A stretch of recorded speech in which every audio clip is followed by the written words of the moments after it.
This is going to be the video about pulling slack out of the bar, or the error that I like to call shrinking towards the bar. So let's note what the error looks like first, and then we'll talk about what correct looks like and compare the two.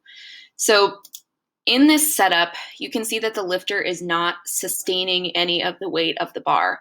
How you might be able to tell that from this angle is you can see that the lifter is shrunken towards the bar. So although her hip and knee angle may be correct, her back angle itself is pulled towards the bar, going this direction. If we look at this from a different angle, something else that you'll notice from this incorrect setup, and something that will cue you to not holding the weight of the bar in the hands, are the hands themselves. So you can see that the hands are open right now and the wrists are bent. What we would rather see instead is we would rather see that the lifter is sustaining some of the weight of the bar. So the wrist should be straight as they are actually holding on the weight of the bar. So having the wrist bent in this manner is incorrect. We don't want to see that the hands are open, and that will cause this shrinking towards the bar. As a matter of comparison for what is correct, here is the correct setup, where you will see that the lifter is now sustaining some of the weight of the bar. So note the hands and note how they are stretched out and how the bar is almost pulling the fingers open. This means that the lifter is sustaining some of the weight of the bar.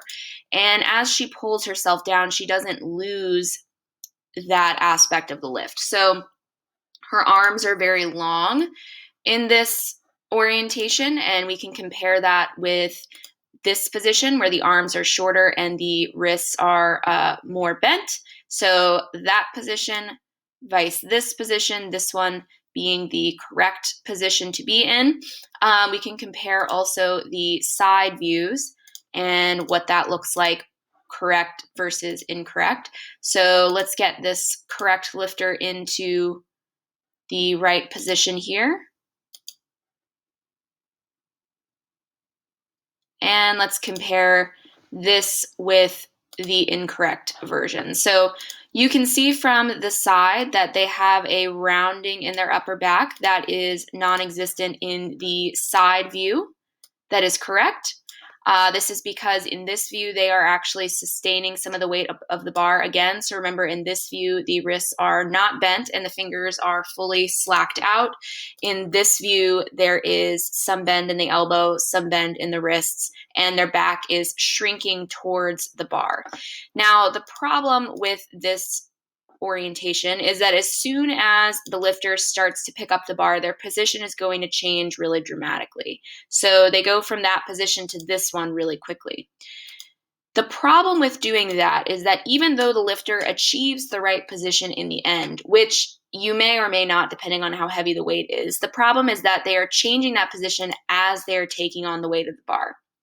So they start sustaining some of the weight and their spine actually moves under the load.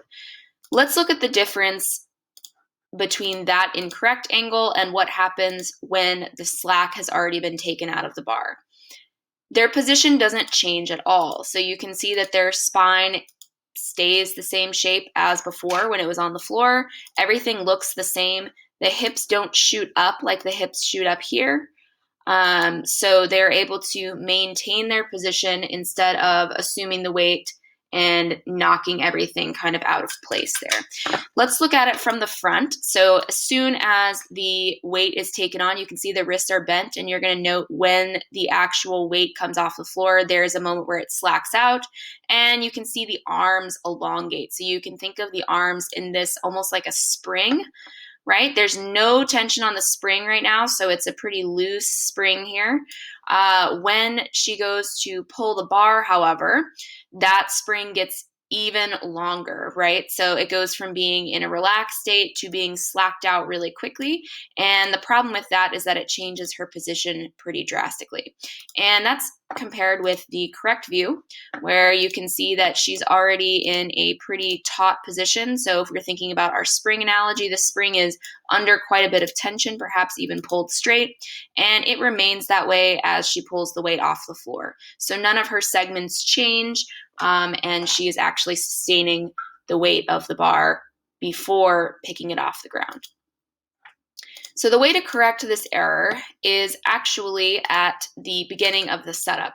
So when you reach down and grab the bar, your hands are going to go around it. And at this point, you're going to go ahead and allow your arms to slack out. So you're going to let the bar pull down on your hands because you're going to pull your shoulder and your chest away from your hands. So you're going to pull the two of those away, and you'll notice that there is a moment here where you can see a change in the bar if you look really closely. You can see that the bar is fully on the ground here, and you can see a small bend start to form in the bar as she pulls up on it. See that bend there? Okay. At this point, she's already sustaining the weight, so she's not going to let it go. She'll just bring her shins to the bar and pull. This is as opposed to this particular view, where the lifter in the setup automatically bends the wrists and brings the shins to the bar. So she's not sustaining any of the weight there. And when she goes to pull, it will pull her in the right position. The moral of this story is that you don't ever want the bar to pull you in any particular direction. You want to be the boss of the bar and put yourself in the correct position ahead of time. So let's look at the correct setup from the side just one more time. You'll be able to see the lifter pull their chest away from their hands right there.